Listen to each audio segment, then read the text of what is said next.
16 juillet 2025, c'est à cette date que le délibéré du procès en appel de Ghislain Dugariassi a été fixé. Une décision qui a été prise au terme d'une audience qui s'est tenue ce mercredi. Ghislain Dugariassi a été arrêté début avril en marge d'une manifestation visant à réclamer les primes d'incitation promises aux enseignants. Il a depuis été condamné à 2 ans de prison ferme pour coalition d'agents et entrave au fonctionnement des services publics, puis a bénéficié d'une liberté provisoire. Le compte-rendu de notre reporter Mesmer Yao. L'audience a duré près de 3 heures. Les deux parties ont présenté leurs éléments de preuve pour défendre leurs positions respectives.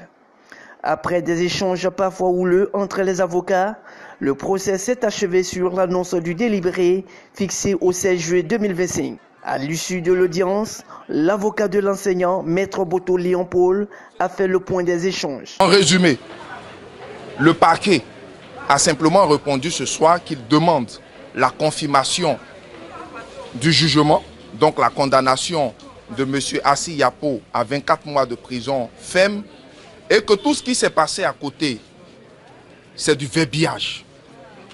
Ce mot verbiage, nous l'avons trouvé insultant. Insultant, et nous l'avons dénoncé au cours de notre plaidoirie. Ce n'est pas du verbiage que de dire que c'est en violation de la loi qu'un citoyen a été enlevé de nuit.